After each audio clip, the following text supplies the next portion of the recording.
Welcome all Cyber friends to a video that hasn't really been done in a while, bringing you another blast from the past. Surprisingly, it's the Samsung Galaxy S4. Opening the box, there's the Samsung phone resting there, but before we take a look at the phone itself, let's take a look at what accessories Samsung has decided to offer us.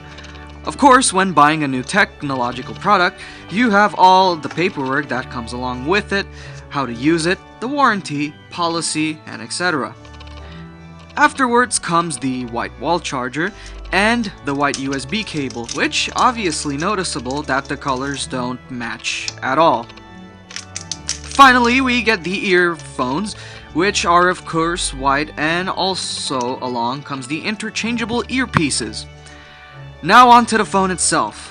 As we open the device and let it boot, let's take a look at the outside of the device. On the top, we have our headphone jack, the SIM tray, and what seems to be the antenna. Correct me if I am wrong on this.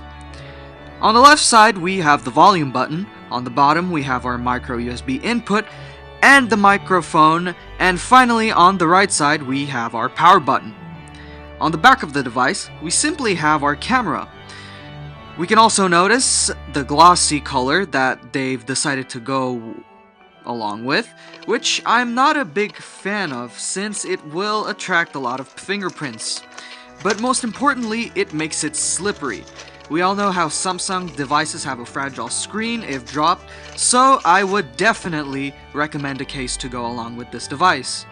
Another downside to this device is that the power button isn't the best one since you really need to force when opening the device. As stated before, the device is indeed slippery, so a case to go along with this phone is a gel grip case. Once you open up the device, you need to go through the installation process as usual when opening up any brand new device of the sort. Hardware-wise, the phone only offers 16GB of internal memory. The back camera on this device has 13 megapixels, and the picture taking app is very simple with no sorts of customizing your picture taking experience. It's great for the commoner that doesn't mind very simple and user-friendly use of taking pictures and selfies, but beware as taking pictures in low light suffers your picture taking experience greatly. Also, the front-facing camera, it's indeed terrible as it's only 2 megapixels, so I won't go as much into thorough detail. Performance on this phone is a B+ experience. I have never been a fan of TouchWiz and Android skins in general, so of course at some time the phone tends to slow down. The battery on this phone will last you throughout the day, as it should be expected from any standard phone. If you want to know if this can be used for some gaming, it can, which I was very surprised of. You'll get some lag here and there and at some times, but it won't cause that much of an inconvenience. In conclusion, the Samsung Galaxy S4, as stated, is a B+ phone. It will accomplish every task of a standard smartphone. It has a decent quality picture taking and basic photo experience. Gaming has also been a great experience, making this phone just standard like any other budget phone on the market. Some cons on this phone come from its hardware mostly. As stated, you have no choice but to buy a case due to this phone having a slippery surface.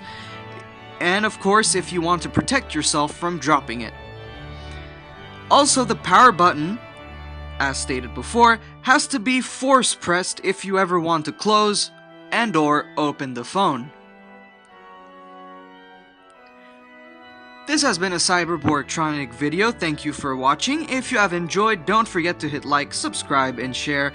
If you also wish to see more videos about old tech and want to experience a cringeworthy time, don't forget to also check out our older videos on old tech.